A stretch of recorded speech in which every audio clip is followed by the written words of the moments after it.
Mani po. Oras na para sa maiinit na balita.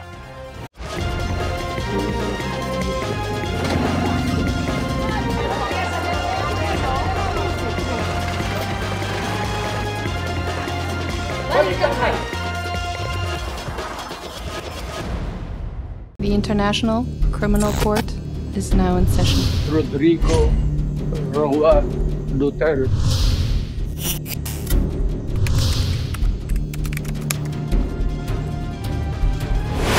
Mga kapuso, ika-6 na anibersaryo po ngayon ng opisyal na pagkalas ng Pilipinas sa International Criminal Court noong 2019 sa termino ni dating Pangulong Duterte.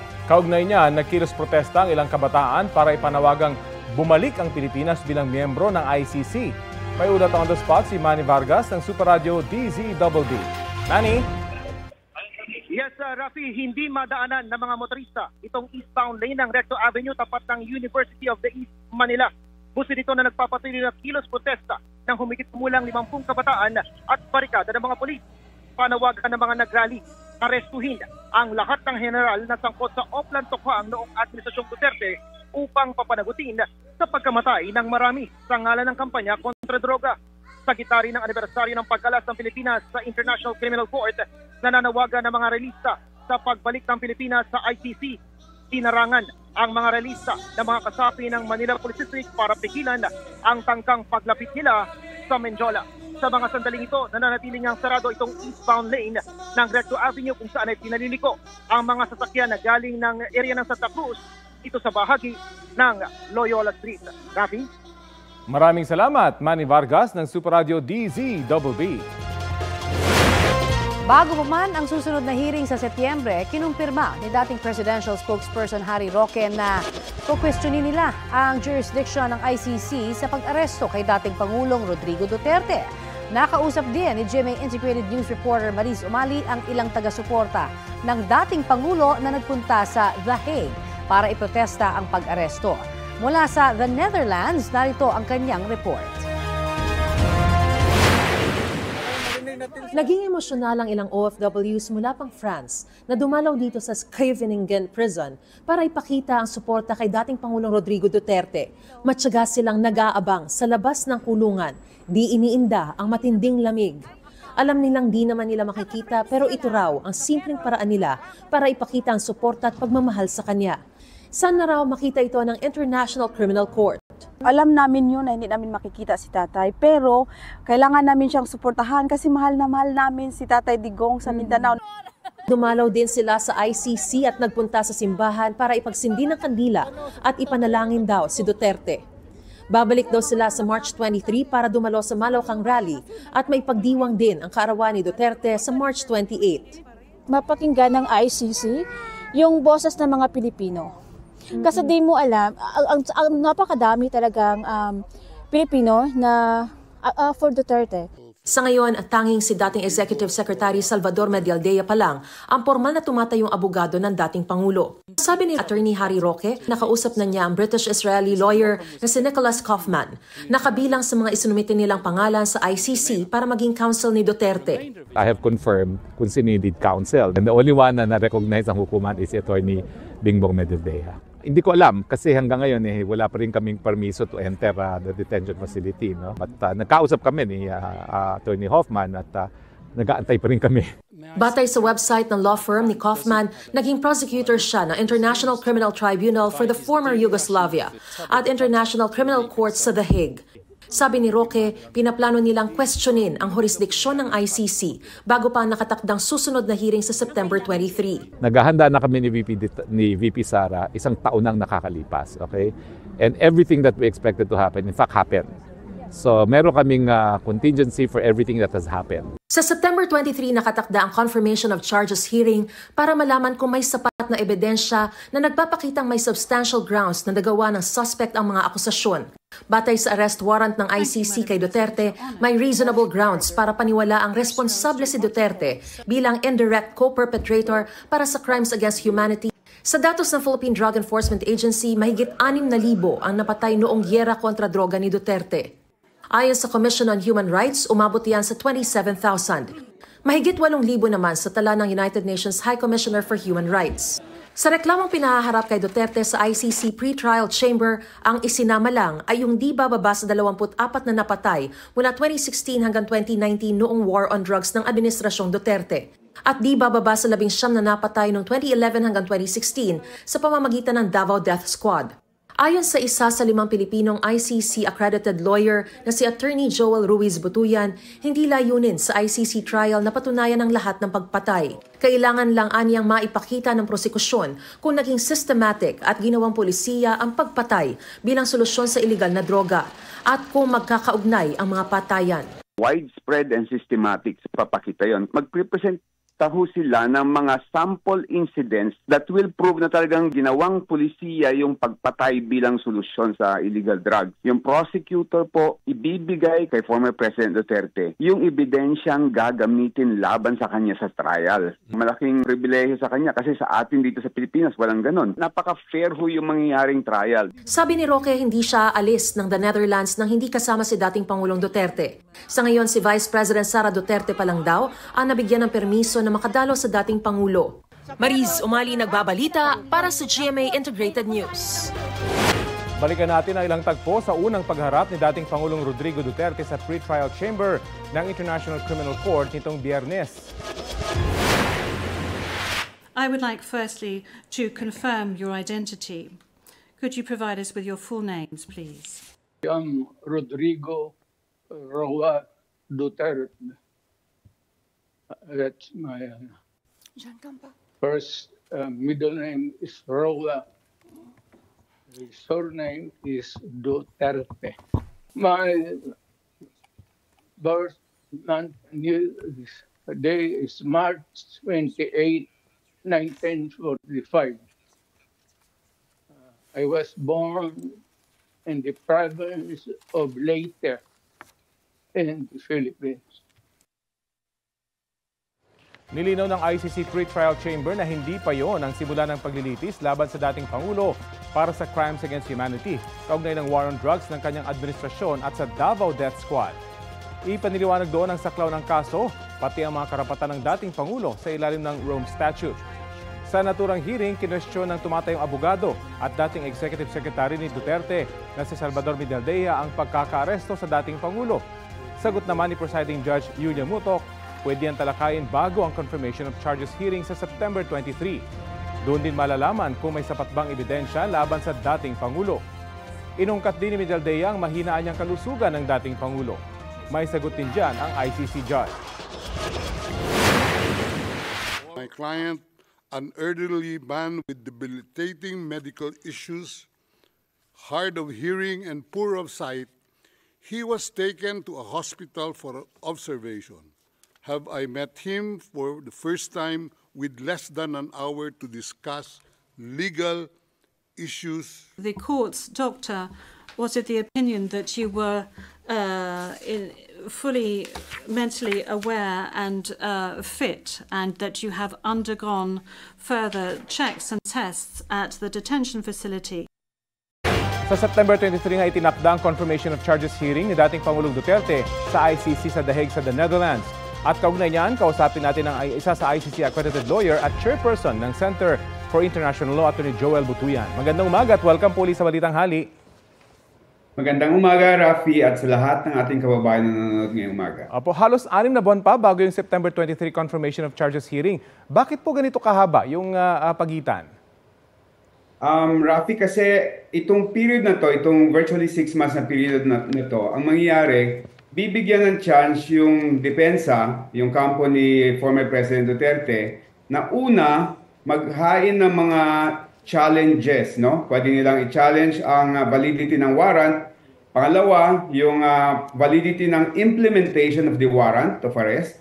Pangatlo, pwede nilang i-challenge yung jurisdiction ng ICC dahil sasabihin nila na hindi na tayo miyembro kaya dapat wala nang pakialam ang ICC sa atin, no? And then pang-apat, nandiyan pa rin yung option ni former President Duterte na maghain ng application for interim release. Yun yung una. Yung pangalawa, yung tinatawag na disclosure, ito yung ilalabas ng prosecution at ibibigay sa defense yung kanyang ebidensya na gagamitin sa confirmation of charges saka sa trial, no, para mabigyan sila ng chance na mag-prepare ng kanilang counter defense and evidence. At para lang po malinaw, within this period talagang walang mangyayaring aksyon ng korte, mananatili sa detention si dating Pangulong Duterte dyan po sa The Hague. Tama yun, Rafi. Unless na may grant yung interim release na application nila, kung i-file nila, pero napakahirap na kunin yun dahil you have to show that there is extreme and urgent necessity. Ano po yung mga extreme and urgent necessity na po pwedeng i-consider ng korte? Hindi pa na-define yung ano na yan, no? Kasi wala pa akong nakikitang nag-grant, no? Na nag-apply ng ganyan. Meron lang isa, pero yun, voluntarily nag-surrender, saka hindi yun crime against humanity yung kanyang kaso. No? Pero sa ganitong sitwasyon ni former President Duterte, mukhang mahirap niya makuha yan dahil kung ang panghahawakan niya yung kanyang kalusugan, meron naman hong independent medical verification na gagawin ng ICC. And nung Friday, sinabi nga ng presiding judge na mentally and physically fit siya. No? Kung yung kanyang pagkamatanda naman, dahil 79 years old siya, magiging 80 na, halos lahat ng mga nakakulong dyan sa ICC ngayon ay halos kaedad niya. So yung pag-question nga daw po ng legal team ng dating Pangulo tungkol sa jurisdiction ng ICC bago yung confirmation of charges hearing sa September 23, may pupuntahan ho kaya ito? Alam mo, Rafi, na-decide na yan, no? Nung yung government of the Republic of the Philippines ngayon nag-raise ng issue na yan, no? Umabot na hanggang sa appeals chamber and pinabulaanan niya ng ICC na meron pa rin na may sustansya yan. And sinabi nila na meron talagang jurisdiction pa rin ng ICC dahil ang kailangang iniimbestigahan ay yung mga krimen na nangyari nung miyembro pa tayo ng ICC. Mapunta naman po tayo sa binubong legal team ng dating Pangulo. Paano po ba sinasala yung mga abogado magtatanggol sa isang akusado sa ICC at kailan po pinapayagan kahit hindi accredited tulad ni dating Executive Secretary Medialdea? Yung pagharap ni former Executive Secretary Medialdea ay isang exceptional circumstance. Dahil humarap si former President Duterte sa ICC in a very short period of time, kailangan nila mag-designate ng magiging abogado niya, tagapagsalita niya. Dahil you cannot expect Mr. Duterte to appoint post-haste isang ICC list counsel kaagad, no? Kaya yung accreditation ni former Executive Secretary Medialdea ay para dun sa may Friday initial hearing pa lang.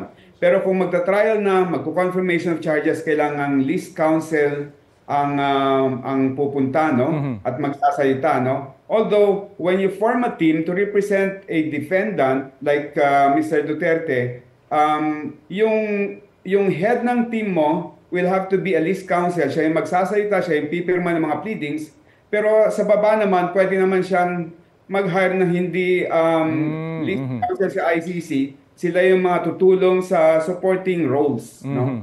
Okay, so posibleng may mga Pilipino or maraming Pilipino sa suporta dito sa lead counsel. Nabanggit niyo po na mahirap pagbigyan na kung sakaling humiling yung kampo ng dating Pangulo ng interim release. May mga legal course pa po ba ang kampo ng dating Pangulo at meron po bang epekto yung kaso naman ng inihain dito po sa Korte Suprema? Mahihirapan silang kumuha ng interim release, lalo na flight risk si former president, no? Tignan mo naman dyan sa Hague, ang daming nagrarally na mga taga-suporta niya. Dito sa Pilipinas, ang dami ring mga pagkikilos na nangyayari. So talagang malabo talagang mabigyan siya ng interim release, no? Doon sa may issue ng ano ulit yung second yung sa may Korte Suprema po, kung may epekto yung inihain ng kampo ng dating Pangulo sa Korte Suprema? Wala nang pararatingan nun, Rafi, dahil walang jurisdiction ang Supreme Court natin para manduhan yung International Court. And then wala na rin silang jurisdiction sa habeas corpus dahil wala dito sa jurisdiction ng Supreme Court si Pangulong Duterte. Dahil wala na siya sa Pilipinas. Sa inyong expert opinion, nabanggit nyo, mas makakasama ba yung mga rally na kabi-kabila in support of the former president? makakasama 'yon sa sa issue ng interim release, no? Kung hihingi sila ng interim release, talagang i-consider 'yon ng korte na talagang flight risk. And po pwedeng hindi bumalik si Pangulong Duterte dahil required siya na mag-attend ng mga hearing, no? And then nandun din yung possibility na ma-intimidate and ma-antagonize yung mga witnesses and matamper yung mga ebidensya laban sa kanya. Finally, ano po masasabi nyo dun sa posibilidad at panawagang bumalik ang Pilipinas bilang member state ng ICC? Sinusuportahan ko yun, Rafi, no?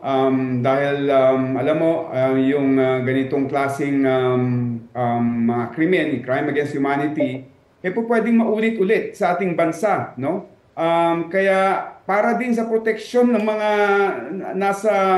nasa gobyerno natin, dahil kung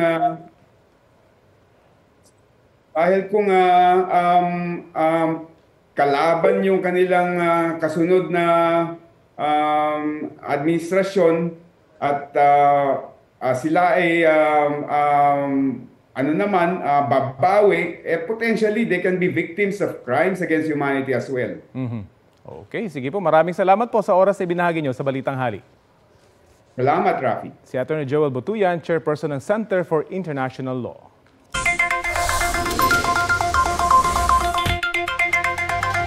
Uy naman, naku, may rollback po sa ilang produktong petrolyo ngayong pong linggo.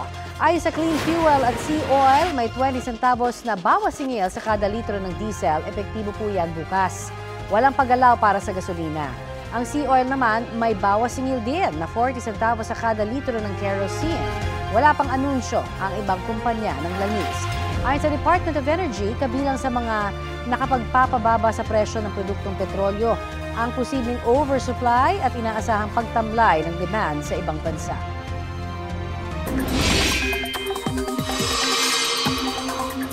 Binaha ang ilang lugar sa barangay poblasyon sa Malita, Davao Occidental nitong weekend. Dahil sa malakas na ulan, umapaw ang sapat mga kanal sa lugar. Pinasok na nga ng tubig ang ilang bahay.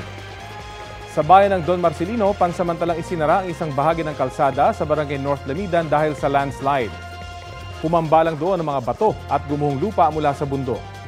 Nagsasagawa na ng clearing operation sa lugar. Ang ulan sa Davao Occidental ay epekto ng easterlies ayon sa Pag-asa. Ngayong Lunes, magpapatuloy ang easterlies sa malaking bahagi ng bansa. Nagbabalik naman ang hanging amihan sa Northern Luzon at Aurora. Ayon sa Pag-asa, posibleng umabot sa 41 degrees Celsius ang pinakamataas na heat index ngayon pong araw. Diyan yan sa Coron at Puerto Princesa sa Palawan, sa Catbalogan, Samar, at sa Giwan, Eastern Samar. 38 degrees Celsius naman ang posibleng heat index sa Pasay at Quezon City. Paalala po mga kapuso, under extreme caution level ang ganyang alinsangan. May bantayan ng heat cramps o heat exhaustion kaya panatilihing presko ang pananamit at dalasan ang inom ng tubig. Ayon sa Pag-asa, hindi na inaasahang magtatagal ang amihan. Anumang araw ay posibleng ideklara na ang panahon ng tag-init. Ilang heavy equipment at truck ang nadamay sa sunog sa barangay New Lower Bikutan sa Taguig. Balitang hatid ni EJ Gomez. Naglalagablab na apoy ang gumising sa mga residente ng New Lower Bikutan sa Taguig City kaninang mag-aalas 2 ng madaling araw. Sumiklab ang sunog sa isang junk shop sa MRT Avenue, Purok 1. Idiniklara ng BFP ang unang alarma sa sunog at agad itong itinaas sa ikatlong alarma dakong 2:41 AM. Ibig sabihin, hindi bababa sa 12 fire trucks ang kinailangang rumisponde. Damay sa sunog ang 2 10-wheeler na truck. Gayon din ang ilan pang heavy equipment. Mabilis na lumaki ang apoy dahil sa mga tambak na karton at plastic sa loob ng junk shop ayon sa barangay. Lahat po na mga galing sa junk shop na inano ng mga tao, dyan po nila inimbak. Malaki po itong junk shop na to eh. Matagal na ito, 2013 pa ito na ano. Ngayon lang po nangyari. Agad naman daw nakalikas sa mga residenteng nakatira sa paligid ng pasilidad. Bali, nagsigawan yung mga kapitbahay kaya nagsilabasan na rin kami. Usok tsaka yung liwanag ng apoy. Pader lang yung pagitan nun. Trauma, ma'am. Trauma. Lahat ng gamit, pag nasunog, wala na. Ilang bombero ang kinailangang gumamit ng self-contained breathing apparatus sa pag-apula ng apoy dahil sa kapal ng usok. Ayon sa inisyal na tansya ng mismong may-ari ng junk shop, hindi bababa sa 40 million pesos ang halaga ng pinsala. Kabilang na ang nadamay na ilang truck at heavy equipment. Inaalam pa ang sanhi ng apoy. EJ Gomez, nagbabalita para sa GMA Integrated News. The International Criminal Court is now in session. Rodrigo Roa Duterte.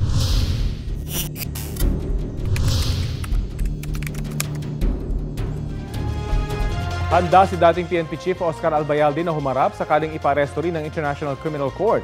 Kaugnay pa rin yan sa crimes against humanity na kinakaharap ni dating Pangulong Rodrigo Duterte. Sa panayam ng Super Radio DZBB, iginiit ni Albayalde na wala silang ibinigay na iligal na kautusan para masugpo ang illegal drug sa bansa. Lagi raw nilang idinidiin sa mga pulis ang kahalagahan ng rule of law at alam daw nila ang kanilang limitasyon. Sana ay maging fair at may due process anya sa investigasyon. Giit pa ni Albayalde na PNP Chief noong 2018 hanggang 2019, kung may narinig man ang publiko kay dating Pangulong Duterte, hindi raw nila yon ibinababa o iniuutos sa mga pulis. Kasi po wala kaming binigay na illegal order sa amin, no? Kung may naririnig po yung mga taong bayan sa kay dating Pangulong Digong sa TV, wala po kaming binababang ganyan na kautusan sa ating mga kapulisan. Dahil alam po natin that we are law enforcers. Baka po siya lang yon, pero sa palagi ko rin sinasabi na whether directly or indirect na personal na sinabi po sa amin ni dating Pangulong Digong yan, wala po siyang utos din sa amin na ganyan. Bilang panawagan na iuwi na sa Pilipinas si dating Pangulong Rodrigo Duterte mula sa the Netherlands, nag-solidarity walk ang kanyang mga taga-suporta sa Davao City. Ayon sa Davao City Police, nasa 30,000 ang lumahok sa solidarity walk na kasabay ng pagdiriwang ng Araw ng Davao. Nagpasalamat ang anak ng dating Pangulo na si Davao City Mayor Sebastian Duterte sa mga taga-suporta nila. Naglabas din ng sama ng loob ang mas batang Duterte tungkol kay Pangulong Bongbong Marcos.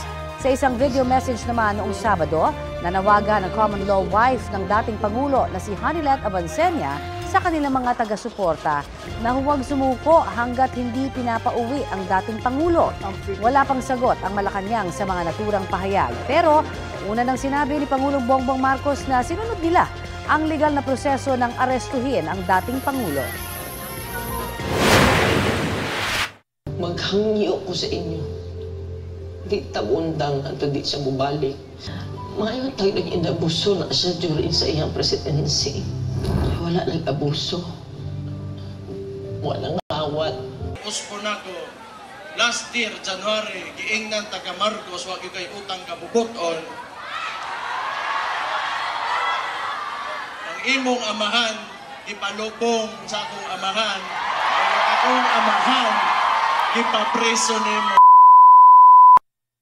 Mr. President Marcos, you will never be loved.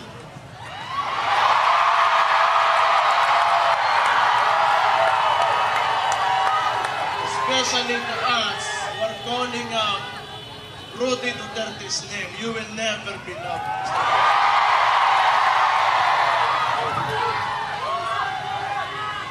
We will stand up and we will fight back. Sa ibang balita, arestado ang isang lalaking nagsusugal sa Caloocan at nahulihan din umano ng hinihinalang shabu. Inaresto rin ng kanyang misis na nagtangkaw manong suhulan ng mga pulis para palayain ang kanyang mister. Balitang hatid ni Bea Pinlac, exclusive. Nakangiti pa ang babaeng ito. Ilang segundo lang matapos niya suhulan umano ng 3,000 piso ang pulis na to sa bagong baryo Caloocan. Naaresto namin kayo sa salang bribery. Pero natanggal din agad ang ngiti niya nang hindi umubra ang kanyang alok at arestuhin siya ng pulisya. Kasama niya ang 2 pang babae na pinakawalan din kalaunan. Tinanong natin tong ating pulis at sinabi niya nga na siya ay sinusuhulan o inopera ng certain amount para sa pag-release ng tao na involved sa drugs. At ang sabi pa ito daw ay turo ng isang kamag-anak niya na nasa government din. Kung meron man pong naaresto sa paglabag sa kung anumang batas, meron po tayong tamang proseso sa pagpiyansa. Ang inarestong babae, asawa ng 33 anyos na lalaki na nauna nang naaresto matapos mahuling naglalaro ng Caracruz at makuhanan ng umano'y illegal na droga na may tinatayang halaga na 59,000 pesos. Nakakuha tayo ng 2 sachet ng hinihilalang shabu. Ito ay nasa 5 grams at yung isa naman ay nasa 1.9 grams. Hindi nagbigay ng pahayag ang babae. Ang asawa naman niya, aminadong matagal nang gumagamit ng illegal na droga. Dinipensahan din niya ang ginawa umanong panunuhol ng kanyang misis. Naan lang ng katawan ko, no. Alam po ng asawa niya? Tinatago ko po. Natataranta po siguro siya. Gusto niya akong ilabas kaya nagawa niya po siguro. Walang inirekomendang piyansa sa mga kinahaharap ng mag-asawa.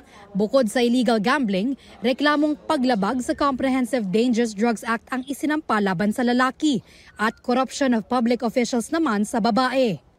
Bea Pinlac, nagbabalita para sa GMA Integrated News. Ito ang GMA Regional TV News.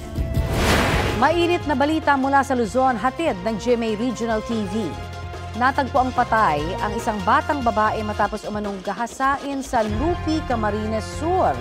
Nakakalungkot na balita ito, Chris. Nahuli ba yung suspect? Oo, Connie. Mismong ang suspect pa nga ang nagturo kung saan niya itinago ang bangkay ng biktima. Kwento ng lola ng biktima, biglang nawala ang kanyang 10 taong gulang na apo na kasama niya nagbebenta ng gulay nitong Sabado. Nang humingi ng tulong sa mga taga-barangay, nakita sa CCTV na huling kasama ng batang suspect na isang trolley driver. Nang kumprontahin, hindi agad umamin ang suspect at tumulong pa sa paghahanap sa biktima. Kalaunan, umamin ang suspect sa nagawa at itinuro kung saan niya iniwan ang biktima. Kakilala na maglola ang suspect dahil madalas nila siyang kinukuha na driver sa pagtitinda ng gulay. Nakulong na sa presinto ang suspect na maharap sa reklamong rape with homicide.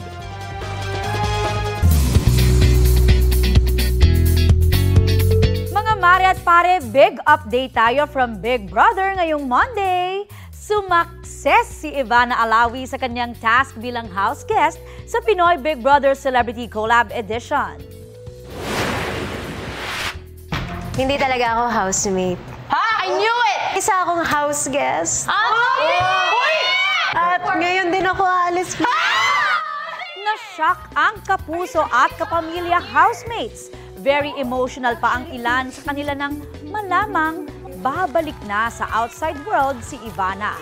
May mababago kaya sa dynamics ng housemates sa pag-alis ng isa sa mga naging big sister nila sa loob ng bahay ni Kuya? Paano na kaya si Ashley na wala pa rin kapamilya duo? Abangan yan gabi-gabi sa GMA, Kapuso Stream, Kapamilya Online Live at I Want TFC.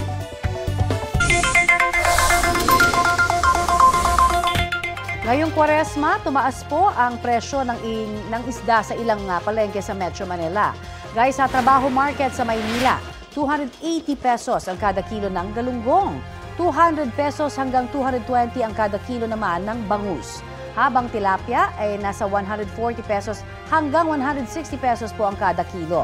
Ay sa ilang nagtitinda, pinangangabahan nilang tumumal ang bentahan ng isda kung tataas pa ang presyo habang papalapit ang Holy Week. Pero ayon po sa Bureau of Fisheries and Aquatic Resources, inaasahang bababa ang presyo ng isda sa tag-init at kapag bukas na ang major fishing ground sa bansa. Sabi pa nga ng BFAR, sapat naman daw ang supply at stable ang presyo ng mga isda. Sa pool sa CCTV ang panuloob ng lalaki yan sa isang photocopy shop sa Iloilo City.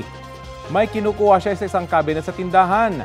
Nang mapansin ng CCTV, tinakpan niya ang kamera pero nakuha na ng kanyang mukha na naka-face mask. Napagalaman ng pulisya na nilooban din ang salary ng isa pang katabing shop. 11,000 pesos na cash, isang kamera at 2 cellphone ang kanyang natangay mula sa 2 tindahan. Patuloy siyang tinutugis. The International Criminal Court is now in session. Rodrigo Roa Duterte.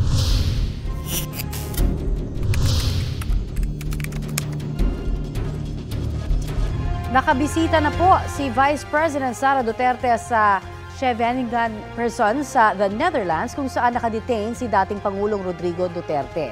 Sabi ni dating presidential spokesperson Harry Roque, maganda ang naging pag-uusap ng mag-ama. Sa pagbisita ng bise, hinimok daw siya ng ama na bumalik na sa Pilipinas para magawaan niya ang serbisyo sa bansa. Humiling din ang dating Pangulo ng medyas at tsinelas. Sabi naman ng bise, hindi siya uuwi hanggang hindi pa nakararating doon ang iba pang miyembro ng pamilya Duterte na hahalili sa kanya. Pwedeng makabisita sa loob na ang bise araw-araw matapos mabigyan ng daily pass, pero mula nang makabisita sa loob ay hindi na niya muli siyang makontak. Ito ang GMA Regional TV News. Balita sa Visayas at Mindanao mula sa GMA Regional TV. Hinold up na nga, ginahasa pa ang isang babae sa Cebu City. Cecil, sino yung suspect sa krimen? Rafi, suspect sa krimeng yan ang lalaking nagpanggap bilang rider na nabuk ng biktima sa isang ride-hailing service. Kwento ng 21 anyos na babae, hindi niya agad namalayan na maling motor taxi ang nasakyan niya. Nang nasa bandang Southern Properties na dito sa Cebu City, nagdahilan daw ang rider na iihi. Sinamantala yan ng babae na kunan ng litrato ang plate number ng motorsiklo at ipadala sa kanyang ina. Pagbalik ng rider, tinutukan niya ng screwdriver ang babae at kinuha ang kanyang cellphone na may pera sa e-wallet. Sa takot ng biktima, pumayag daw siya sa mga gusto ng suspect, kabilang ang pakikipagtalik. Naaresto ang suspect sa tulong ng GPS sa motorsiklong inarkilalang tala niya. Aminado siya sa pagnanakaw para daw may pantusto sa pag-aaral. Sinamantala na lang din daw niya nang pumayag sa alok na pakikipagtalik ang biktima. Desididong magsampa ng kaso ang biktima. Nagluluksa ang Philippine showbiz industry sa pagpanaw ng veteran film and TV actress na si Delia Razon. Kinumpirma ito ng kanyang apo na si Kapuso actress Carla Abellana sa kanyang IG. Pumanaw si Delia sa edad na 94 nitong Sabado. Nakilala siya sa ilang pelikula gaya ng Rodrigo de Villa and Mutya ng Pasig. Bumuhos ang pakikiramay sa pamilya ng batikang aktres.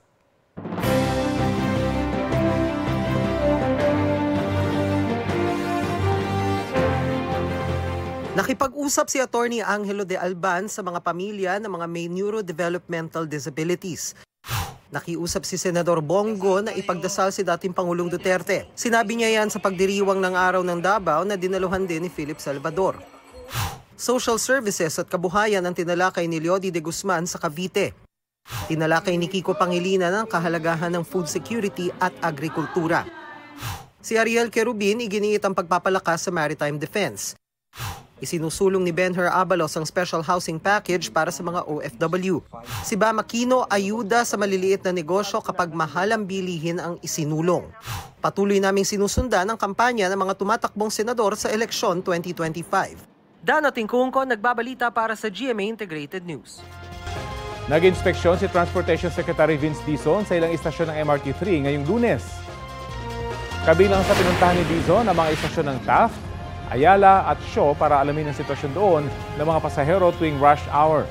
Ayon sa DOTR, isa sa mga sisikaping tugunan ang problema ng madidilim na bahagi ng mga istasyon. Pati na rin ang paglalagay ng covered walkway mula sa istasyon ng tren patungong loading station ng mga jeep at bus. Layon din ng DOTR na pabilisin pa ang pila ng mga pasahero sa MRT.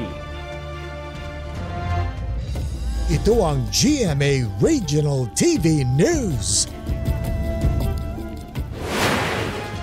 Hulikam sa Mangaldan dito sa Pangasinan ang salpukan ng dalawang sasakyan.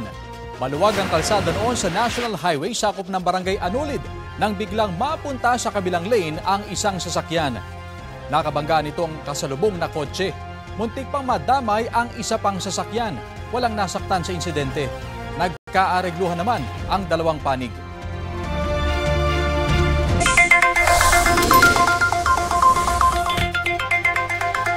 Good news naman po sa mga customer ng Meralco, makakatanggap po tayo ng refund simula Abril. Kasunod po yan ng pag-aproba ng Energy Regulatory Commission o ERC sa mahigit 19 na bilyong pisong refund para sa sobrang sigil ng distribution charges mula July 2022 hanggang December 2024. Makatatanggap pa ang residential customers ng 20 centavos per kilowatt hour na refund sa loob ng 3 taon. Katumbas po yan ng 40 pesos na balikbayad kung 200 kilowatt hours ang konsumo ninyo sa kuryente sa isang buwan. Sabi ng Meralco, posible pang masundan ang refund kapag na-compute na nila ang actual weighted average tariff para sa January hanggang June 2025. Mula po ng maospital nitong Pebrero, naglabas sa unang pagkakataon ang Vatican ng larawan ni Pope Francis. Nasa harap siya ng altar ng chapel sa loob ng Gemelli Hospital sa Rome, Italy. Sa gitna po yan ng pakikibahagi ng Santo Papa sa banal na misa kahapon. February 14 nang maospital si Pope dahil sa double pneumonia. Wala siyang public appearance simula noon. Sa labas ng ospital, iba't ibang paraan naman ang pagpaparamdam ng suporta ng mga Katoliko. Ang mga bata nagtipon-tipon para mag-alay ng Hug of Hope. Ilang dancer naman ang nagsayaw ng Argentinian tango na paboritong sayaw raw ng Santo Papa. Bago naman simulan ang Rome Marathon na dinaluhan ng 30,000 runners, nagkaroon muna ng moment of silence para kay Pope Francis. Balik sa Philippine performing stage si Jaemin Ho ng SHINee matapos ang kanyang concert kagabi.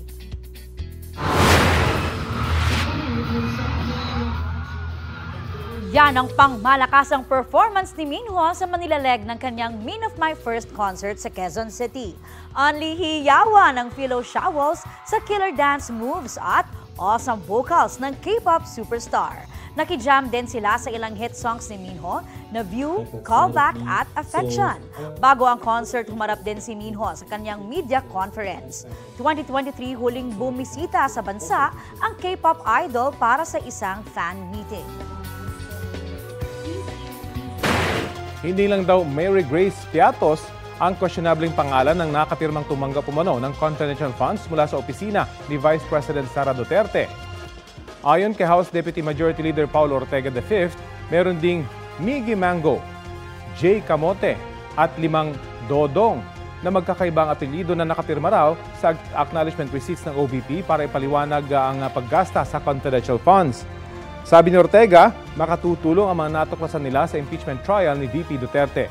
Dati pang iginit ni VP Duterte na walang mali sa paggasta ng confidential funds ng OVP at ng Department of Education kung saan siya ang dating secretary. Wala rin daw siyang kinalaman sa paghahanda ng mga resibo ng confidential funds na siniyasat sa mga pagdinig sa Kamara. Kumuha po tayo ng update tungkol sa 3 Pinoy na nailigtas sa Cambodia matapos makaranas ng pananakit umano sa kanilang mga among Chinese. Detalye tayo sa ulat on the spot ni John Consulta. John? Connie, ligtas na naiuwi nga ng NBI mula Cambodia ang 3 Pilipino na nakaranas ng matinding pambubugbog mula sa kanilang mga employer na Chinese. Ayon kay Director Jaime Santiago ng NBI, agad nilang inaksyonan ang video ng paghingi ng saklolo na ipinadala sa GMA Integrated News. Mabilis ding nakipag-coordinate sa Interagency Council Against Trafficking o IACAT at Interpol ang NBI para sa agarang pagsundo sa 3 na nakatakas sa kanilang mga employer makaranas ng matinding torture sa isang bakanting lote mula sa 15 Chinese tulad ng paghataw ng latigo, di mabilang na tadyak at pamamaso ng sigarilyo. Ang 3 Pilipino na nirecruit bilang call center representatives ay ginawa namang scammer sa Cambodia. Ayon sa NBI, idinaan sa backdoor ang 3 Pilipino noong January kasama ang 4 iba pang recruit. Sumakay ng maliit na bangka sa Tawi-Tawi, saka pinalipat sa isang mas malaking bangka sa gitna ng laot na siyang nagdala sa kanila sa Sabah, Malaysia. Narito Connie ang magkasunod na pahayag ni NBI Director Jaime Santiago at si Alias Weng na isa sa sinundong Pilipino sa Cambodia. Sila po ay biktima ng mga scammers. Inaya sila magtrabaho sa Thailand para maging call center agents.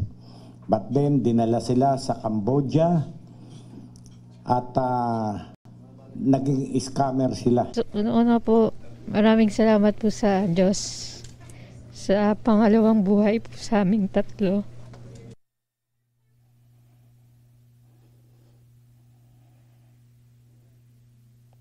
Sa ngayon, Connie, ay sumasalalim na sa medical check-up at counseling itong ating mga tatlong kababayan habang patuloy nagsasagawa ng mas lalim na investigasyon ng NBI kaugnay sa mga recruiter ng tatlo nating kababayan. Yan muna ang latest mula rito sa NBI. Balik sa iyo, Connie. Maraming salamat, John Consulta. Mainit-init na balita, magdadaos ng Peace and Solidarity Concert sa West Philippines ang grupong Atin Ito Coalition. Gagawin niya sa May 25 kasama ang ilang OPM artists tulad ni Noel Cabangon. Sa press conference kanina umaga, inimbitahan pa nila ang iba pang musician para sumali sa concert. Kahit aminadong kinakabahan sa agresibong kilos ng China, may nakaplano na raw sila para rito. Ito na ang ikatlong supply mission sa West Philippine Sea na pinangungunahan ng mga sibilyan. December 8, 2023 nang unang magsagawa ng civilian mission ng grupo sa West Philippine Sea.